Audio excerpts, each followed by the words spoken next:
Hey guys, Hannah here, and welcome back to my channel. It's been a minute. The thing is, I recorded videos last year, 2024, to upload, but it wasn't happening, and I just wasn't feeling up to it. So now it's 2025 already, and I didn't get like a bunch of stuff, or like I didn't really get anything from my prospect, if I'm being honest. I've been mostly concentrating on Coconut's training, his like, making sure he's good as a service dog, because he's a fully trained service dog in psychiatric PTSD, um and medical alert, well, medical alert and response, mostly medical response to stuff. I'm trying to teach him migraine alert and stuff. My health journey is like really rocky right now, but in December of 2024, we got some good news. I was in North Carolina till like 2 days ago. I just came back towards the end of January in New York, and I was there for like a whole month. I spent Christmas down there, New Year's, blah blah blah blah. And I saw a new neurologist. I want to say holistic, but they take a more natural approach, like no surgeries really, no like heavy prescriptions or anything. And she said I have dysautonomia, but she's going to send me to a cardiologist to see, look like, to just solidify that like diagnosis. And the cardiologist diagnosed me with POTS, so I officially have secondary dysautonomia, POTS. So yeah, I'm on blood pressure medication for my POTS because last year during like early November, like I never really like check my blood pressure or anything like that. I usually have normal or low, or like the occasional high. But like when I saw the neurologist here in New York, and I saw my primary care here, when they took my blood pressure, when you go to the doctor, you get your blood pressure taken like normal. Mine was mine was like high, and I was like, wait, what? So that was an indication to I have POTS. And apparently now I've tested myself like at different times, like when you with the POTS and stuff, like you could be sitting and then you get up and your blood pressure just, or your heart rate just like goes up. And I've tested that theory at least like 4 times since I've been diagnosed in December, and it's really true. And I've passed out a lot since last year summer. In December, no, this month, I was this close to fainting, but I didn't because my mom and my sister helped me. Like I was dizzy getting out the car. I almost fell like straight, like flat face onto the concrete in our driveway. But my mom and my sister both like carried me into the house. My brother was there, but they like hurried me in while I was still kind of semi-conscious to like in the house that we bought. My parents bought the retirement home in North Carolina, so that's where we spent most of our time, because my brother lives down there too. But yeah, we were at the house moving in some stuff, but I almost like passed out that day. And we've been like learning like stuff to do, like salt intake, because the funny thing is I don't eat anything like salt. I don't mean that in the sense like when I cook food or like when I season food, I don't put any salt in it. Maybe some seasonings might have like a little, like maybe have some salt, some kind of seasoning that's salty, have some kind of salt content. But like for me, I like white salt, iodine salt, like Himalayan salt. I don't put salt on my food at all. And one thing the card just says like put salt in your food, or electrolytes and stuff. He sent me a bunch of videos and stuff. He gave me some paperwork and stuff to look at to educate myself about POTS, which I have been doing. Me and my mom talk, like we have an agreement, like if I'm feeling dizzy, if I'm feeling faint or anything like that, like I have to tell her when I'm feeling faint so she knows how she can like, proceed, what she wants me to do or stuff like that. I've been elevating my feet when I've been feeling like, the fainting spells and stuff. Like I always thought that you have to like always faint, not always faint, but like most of the time you faint. And POTS, I've learned that a percentage of people who have POTS don't flat out faint. They have like fainting, like the feeling of fainting they have. So I've had a lot of that. This morning I woke up with like a migraine and stuff, and I woke up with like a lot more migraines now. Or even if I don't wake up with one, I have one throughout the day, and if it gets worse, I can't function.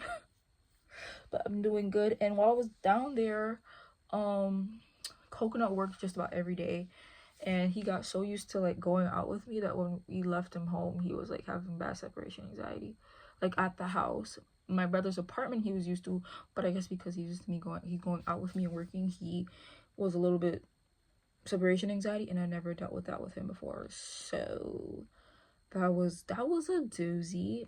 I'm getting better at it with him. Here in New York, he's grown up here. This is where when I first got him, where he's been. So as soon as he came back, he went back right into his routine. Funny thing is, over here in New York, my set rate was like skyrocket.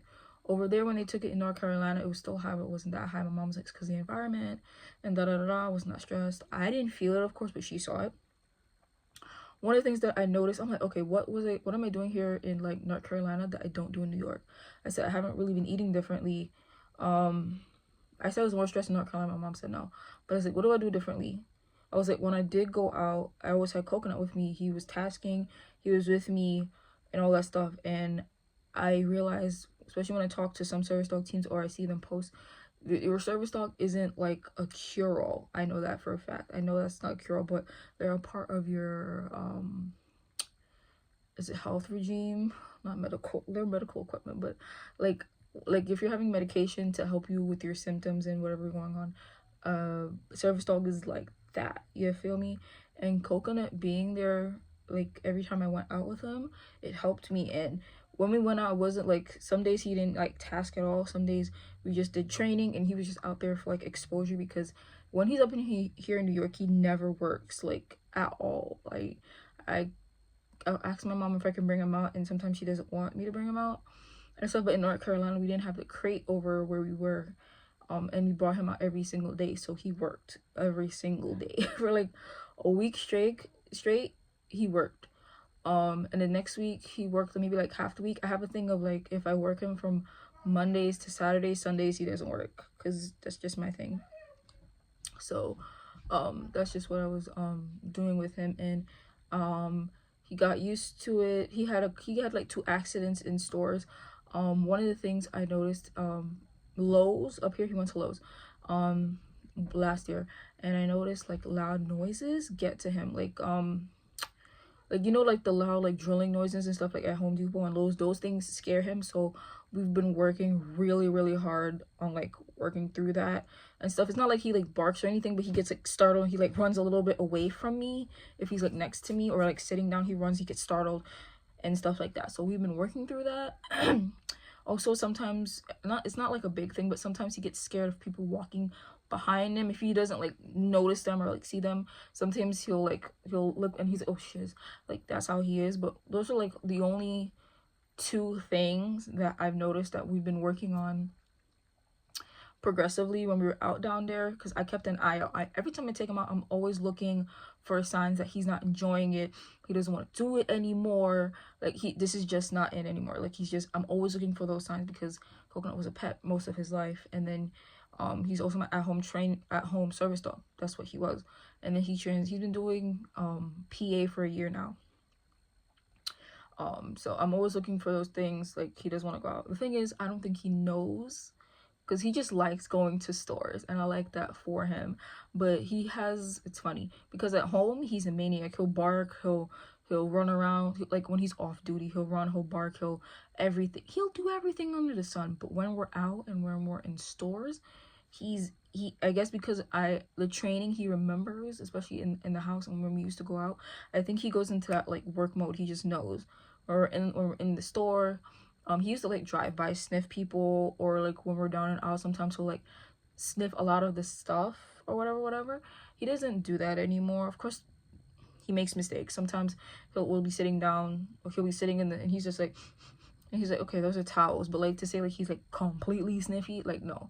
And I say wait and stay a lot. That's my fault, but I guess that's him.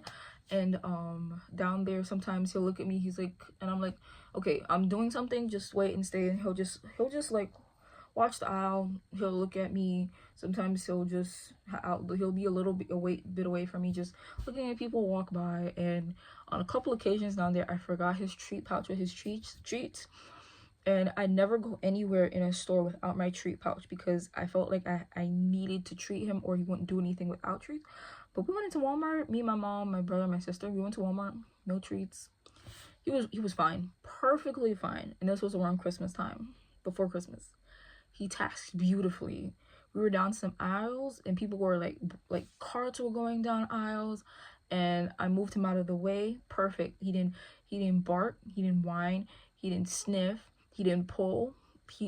He was chef's kiss. He did wonderful.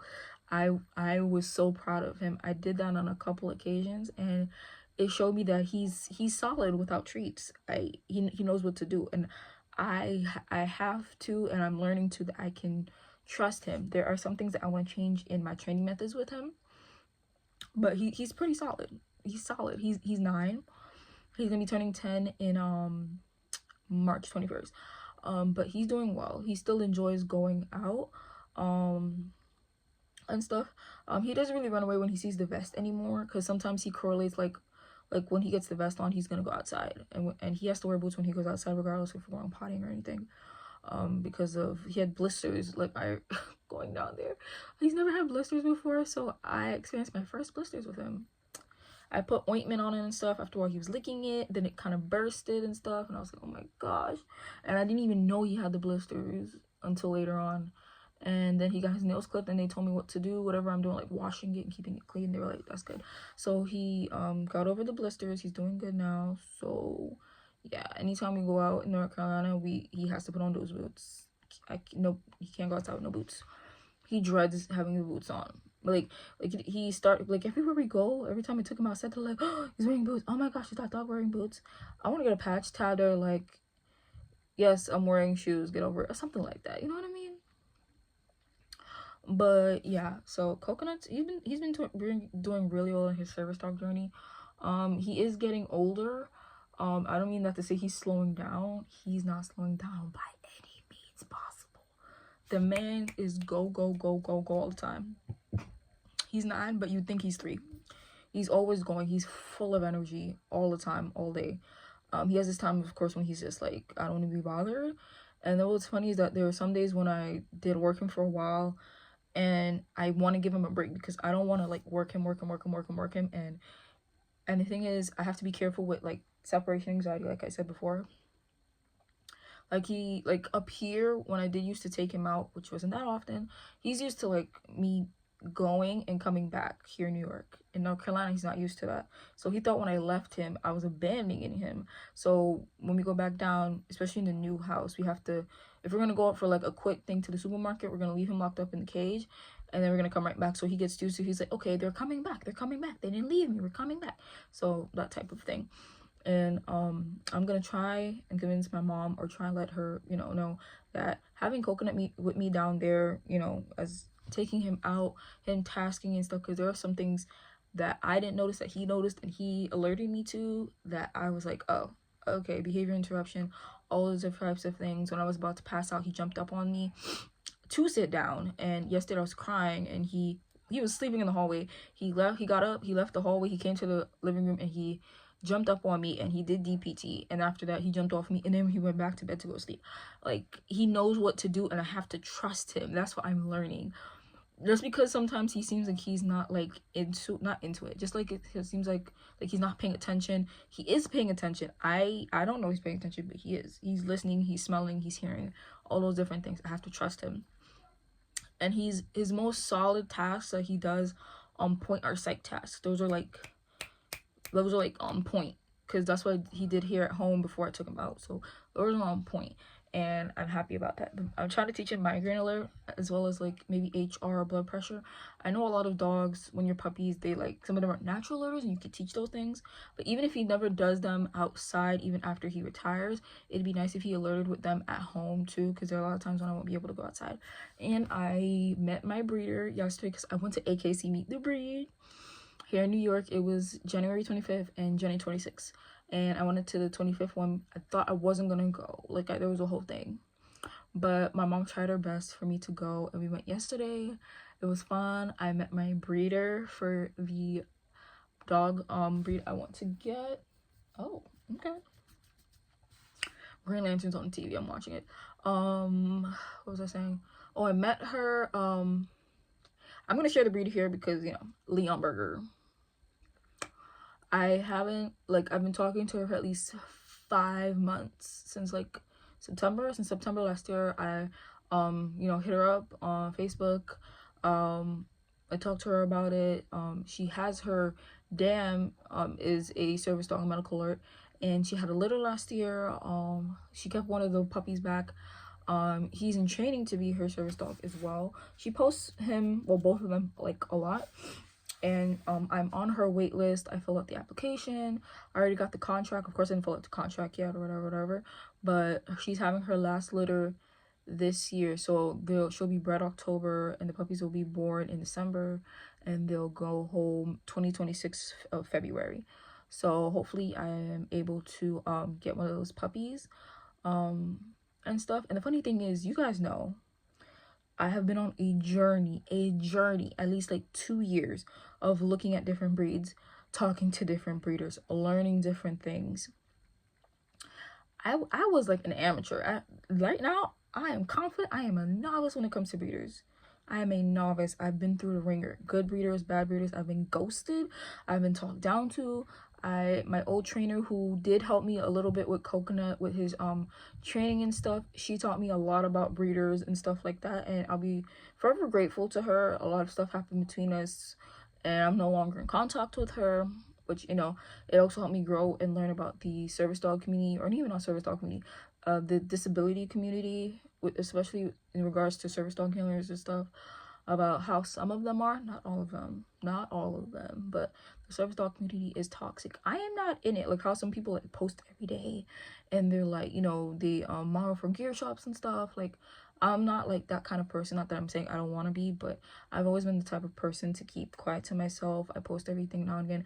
I post about Coconut a lot. Like, even when he's not doing service dog stuff, I post about him because he's cute and he's adorable, and I want to share it. And even if people don't want to see it, I share it so I can keep memories to myself because I add it to the highlights. So if you want to follow Coconut, it's my jungle adventure partner. I'm thinking once I get the puppy, I might change the name, but I kind of want to keep the jungle aspect of it. This is supposed to be a haul of Coconut stuff, but it's mostly just me talking to you guys. So yeah, getting a Leonberger. My mom, I was gonna get a Great Dane, but that went south. Love them. I'm not saying I love them, but the reason why my mom didn't really was like gelling with a Great Dane, she used to work for some people who had a Great Dane, so she's been around them. She knows what they're like. But the slobber, my mom's absolute pet peeve. But absolute number one thing is drool. No drool. Leonbergers don't drool. Of course, like when they drink water and they eat, that's different. But like just, she know. They shed, of course. And they had a table where like the fur they made it like this, spun it into like yarn, and they had like scarves and hats and stuff, and it was so soft. I have a bunch of pictures I took of the puppies, because she had the Dam, she had a in training service dog, she had another one of his litter mates there, and then there were 2 other Leonbergers there for friends that she like has and knows. So it was like, and they had like a sit down time where people could come, of course, pet them. You could sit down with them, pet them, hug them, take pictures with them, the whole 9 yards. A lot of people brought their babies, which was funny because you got to see the Leonbergers, and they're very chill. Very, very chill. Some of the kids were petting their face and like grabbing their faces, and the dogs were just chill. Like anything. And my mom was like, you see how I was like, yes. But the thing is, I felt such a connection. Like, it was like saying, and the funny thing is, out of all the dog breeds, I've looked at so many different dog breeds for like service work, and I always said I want to FaceTime, meet the breeder, see their dogs, put my hands on them, something like that. I always say before I would love to do that. And the funny thing is, before we came back to New York, I had a very deep, raw, exploding moment with God, and I just bore my soul to him. I've always been scared. You shouldn't be scared with God. I always was scared to like share my feelings with him and let him know how I feel. Like I told him, I feel angry, I feel disappointed, I feel sad, and I said I shouldn't be scared to bring these things to you, because you said, come to me all who are weary, give it to me, tell me. Nothing you say to me will make me, your Lord, your Savior, your Father, mad at you. I want you to come to me. You're going through a lot. Let me bear that for you. Give it to me. And I did that. And after that, I didn't cry. No more crying. I stopped crying. I said, I'm going to give up hope, blah, blah, blah, blah, blah. And I told the Lord, I need a break from medical stuff. I've been going through medical stuff. This year will make 16 years. I've been going through 16 years of sickness. 16 years. I've never had a break. I don't know what it is to feel normal. I need a break. I don't care if it's a day, a week, a couple hours. I want something for me, something for Hannah that Hannah wants. You know what I mean? My thing is animals. That's my passion. That's my love. And I feel like I'm losing a little bit. And I told him all that, and I'm like, you know what, God, I'm gonna stop crying. I'm not gonna hope for anything. You feel me? I'm not gonna hope for nothing. And you know what God did? I came back here because I have to go to a doctor's appointment to get some medication because they're not giving it to me, blah blah blah. And it so happens we came back early that the next day. We came in on Friday. The AKC thing is Saturday. We came in on Friday. Next day, yesterday I went to AKC to see a lady. I told her I wasn't coming, but guess what? I went, and I was asking God to give me some kind of sign. Let me have a little piece of me. And guess what? He provided it for me. And I knew that was him. No one can tell me anything different. I don't care, like, oh, it's the universe. Oh, it's your son. No, I don't believe any of that shit. No. The Lord heard my prayer. He heard my cry. And he delivered. He might come when you want him, but he's right on time. You feel me? And I always ask the Lord. I always tell him, especially with the service dog thing, if this is not the breed for me, because I'm like, if it is your will, let it be done. He guides my steps. And for once in my life, the Leon burger, it feels right. And the funny thing is, I visited a bunch of other panels for the dog breeds I was looking at. I didn't get like up close to like touch them. I took some pictures like from far away or whatever, because a lot of people were crowding. There was a lot of coughing and sneezing. I wore my mask the whole time. Every time I pulled it down, my mom was like, pull the mask up. Pull the mask up. I was like, okay. Because I'm immunosuppressed, I'm shaking like things that bring down my immune system. I pick up shit really quickly. So yeah, every time I touch the dog, she gave me but she was happy. I was happy. Like, she heard me. My mom heard me. For once in my life, I feel like my mom heard me, because she's always there. She's always pushing, and she's always there for me for my stuff medically. But when it comes to stuff that I like, my passions, what makes me me, or what makes me feel, you know, I don't feel like she's pushing for it, or she doesn't like hear me. But I bore my soul to her the same I did to God, and she heard me. She really did. And she's trying her best, because she said this month, February, is your month to relax. We're gonna try and do stuff that you want to do that's not medical, because in March we're going right back, because I have to start my treatment for the new doctor. So February, we're gonna be there whole month of February, some parts of March, and we're going back in March to North Carolina to start my treatment. But this month is all about, like, you know, healing and all those different types of things. And if we do go out, I'm gonna ask her if I can bring Coconut sometimes, because I want to keep up his training. New York is a perfect place for him to keep up his training, because it's always noisy and people are always all over the place. So I'm hoping that I'm able to do that, even if it's like quick stuff, you know what I mean? It'll help me get used to like people coming up to me. A lot of people just asked me about his shoes when I was in North Carolina. A lot of people just like smiled at him or say he's cute or something like that. And a day my sister handled him when I went to the food store, and she walked him around the block, and she said he did really good. I'm not saying he was like gonna be bad with her or anything, but she said he didn't pull. He walked like kind of right in front of her. Some guy was like, oh, that dog got shoes. And she was like, yeah, thanks. A bunch of like young girls were like giggling, or like, oh my god, he's so cute, and were like calling to him, like making kissing noises. Didn't look at them, nothing. And she said there were a bunch of cars and trucks making loud noises. Didn't faze him. I was like, yes, that's, for me, that was like a proud dog mom moment, a dog handler moment. That was it, because he's with somebody that I trust, because I teach my mom and my sister how to handle him for times that I can't. And I know my sister got me. Like, he holds me down, especially with Coconut. So she's like, he did great. And I was like, this goes to show me that my training is paying off. Like, I see the fruits of my labor, because I spend a lot of time and energy, even when I don't have energy. Sometimes I don't have the energy to train him for a long period of time. Sometimes I only have enough energy to give him 5 minutes of training, 10 minutes of training, and it adds up because he's retaining it and stuff like that. So that just made me so friggin' happy. So Coconut is doing great in his training. He's gonna turn 10 in March. If my prospect will be here next year. I plan on semi-retiring him maybe by then.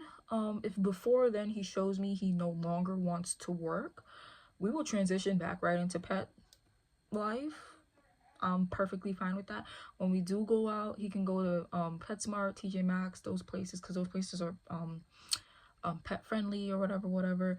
He'll be my retired service dog. You know, if at any time during his retirement he's, you know, like he wants to go out and he wants to work, I will allow him to. I will not shut him down. If anytime he's retired, he wants to work, I will let him work or whatever. And if we're going to like a quick place or something like TJ Maxx, because those places are places he's used to and he's like confident in, it's like no sweat for him.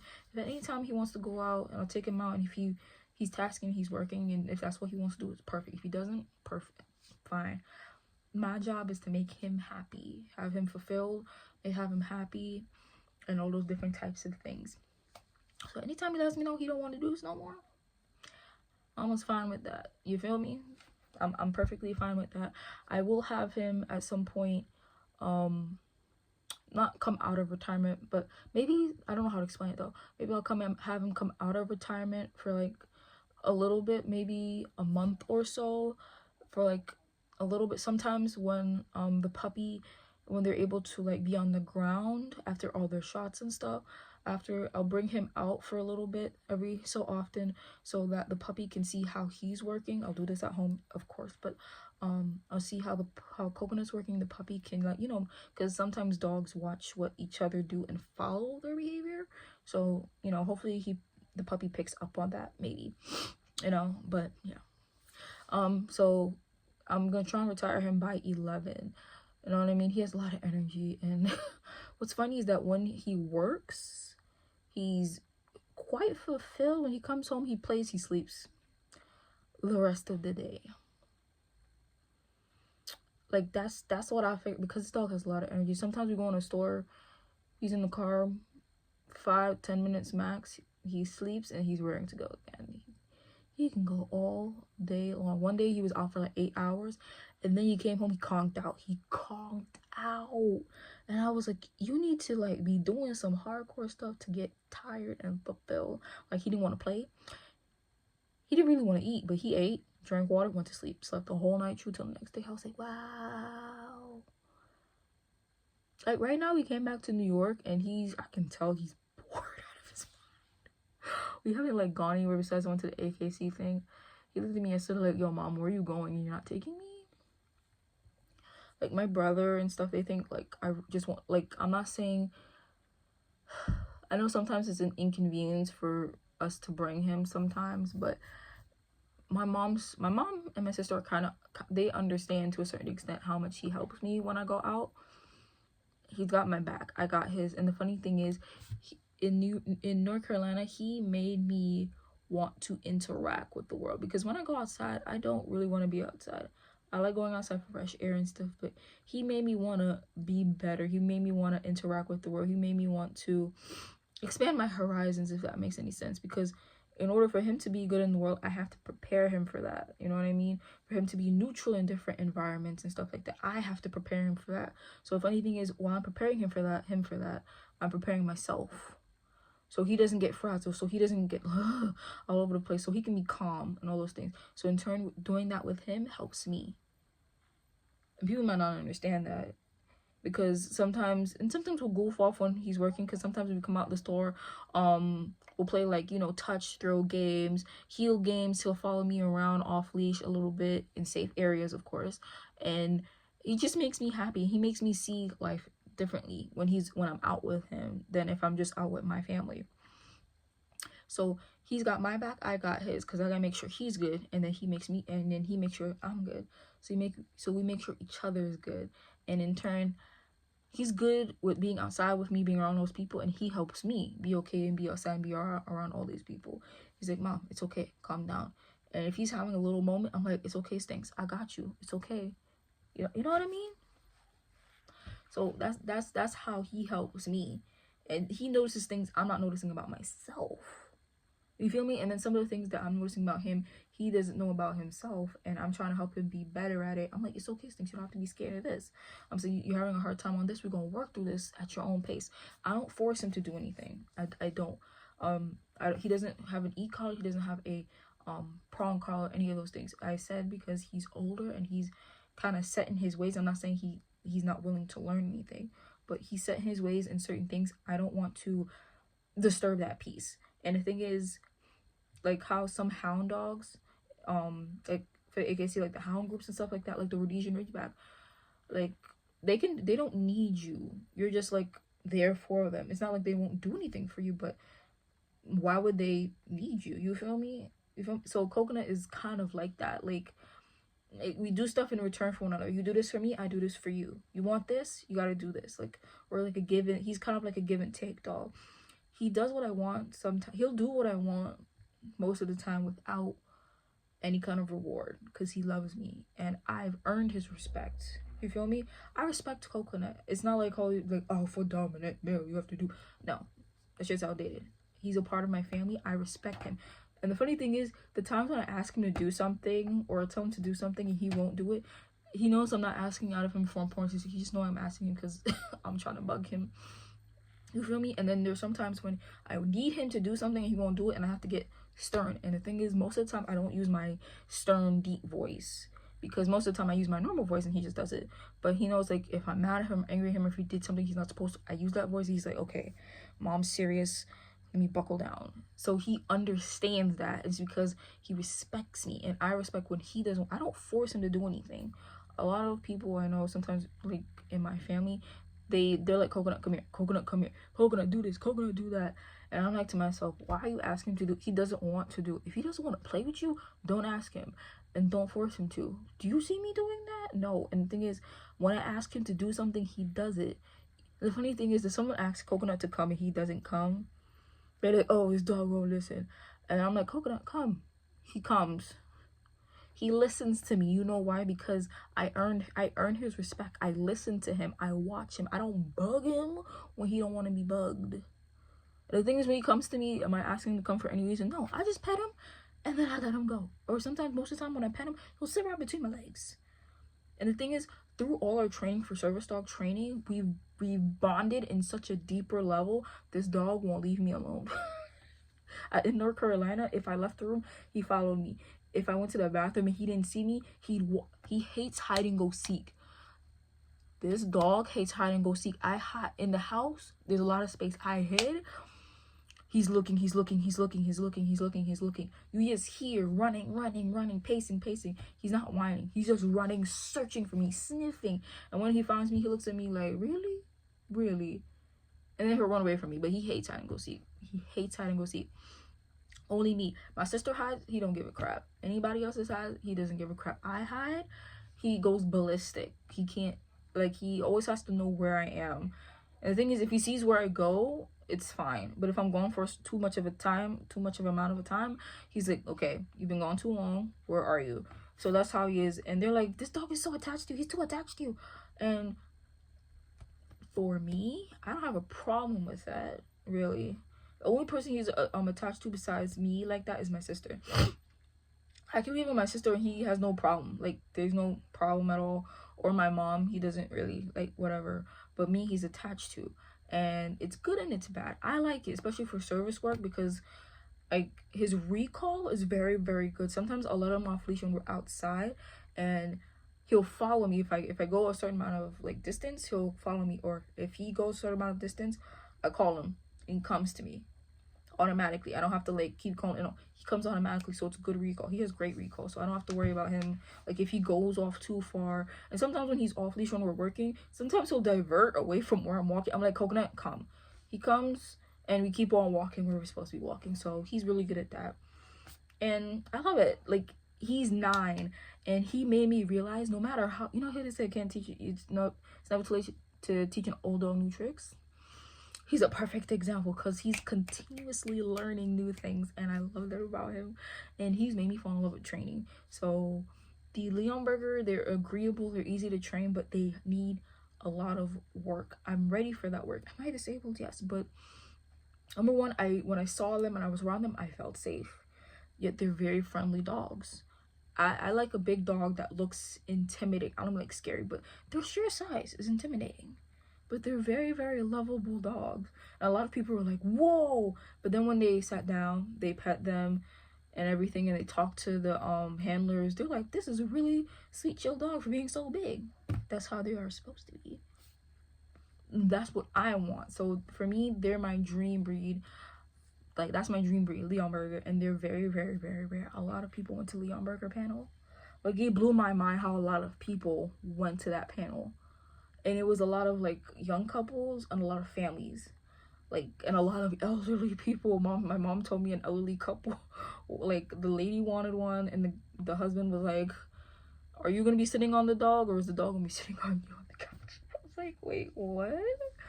But they're very, very lovable, and they're very, very like rare. Hopefully one day I'll be able to like breed my own.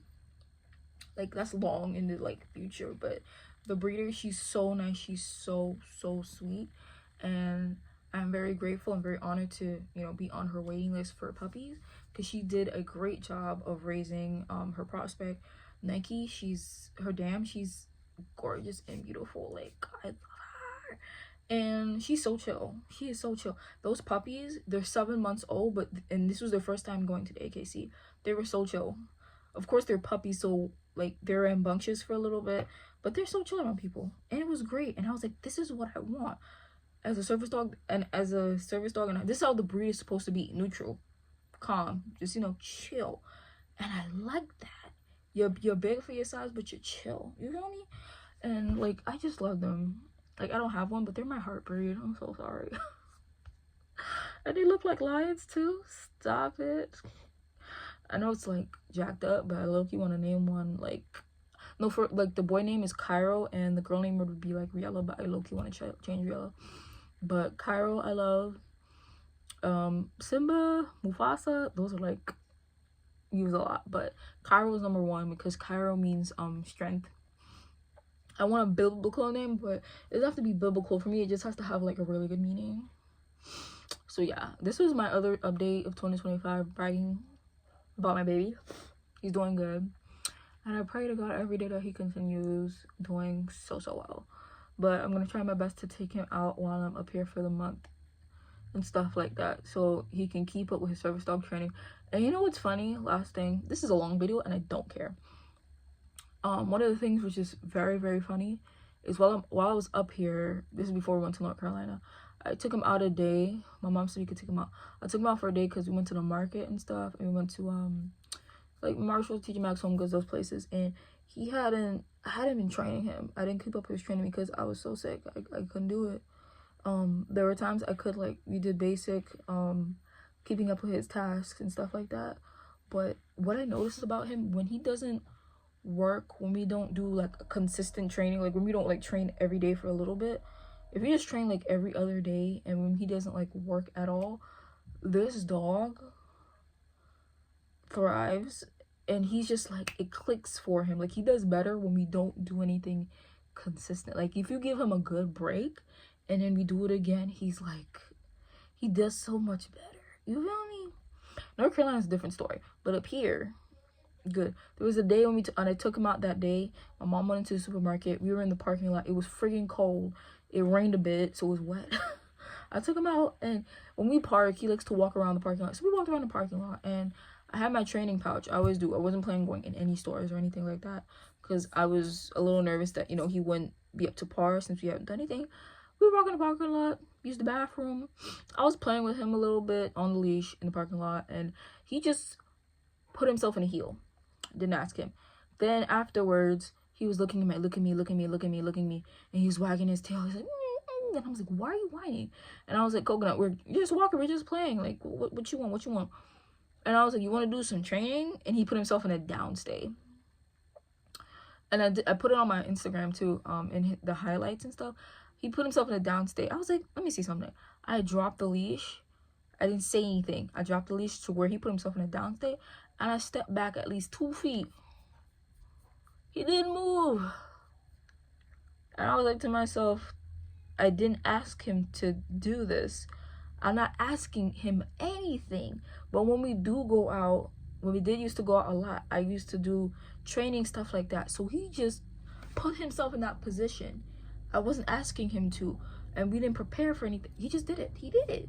And I said, fine, you want to do some training? Let's do some training. And he put himself in training mode. We did that. And the thing is, he's not really used to cars. A car almost bashed him last time I took him out here in New York. He got so startled. And I was like, oh gosh. And the thing is, he's small. No, the person didn't see him. They didn't do it on purpose. They didn't see him, and he got scared. So we worked in the parking lot, him walking next to a cart. At first he was like a little wary, but he was okay afterwards. That's why I really want a harness, a wide front harness or a hybrid that has a CB handle. And a lot of shops won't do CB handles or whatever, which is understandable. But I need a CB handle, a harness or a hybrid with things. So, because people, they might see that at the corner there. I think be like, what the fudge is, and then they'll see him. I'm not doing this to bring like full attention to him, like, oh, look at my dog. No, I'm putting this so that if people do see him and they glance at him, they see that he's there. You know what I mean? Because he almost got mashed, which sucks. I'm thinking of getting a dog carrier, maybe one that can like sling around me or something like that, so he can still task appropriately. So sometimes he won't get mashed, you feel me? But we've been doing good of trying to make him small, because sometimes he's in the middle of the walkway and I just pull his leash over to the side. I'm like, stink side and stuff like that. So I've been saying a lot of commands without like thinking about them, and he understands my lingo. So I was like, coconut side. he to the side. But yeah, this is me going on and on and on about coconut and the update and stuff. So next video is going to be haul.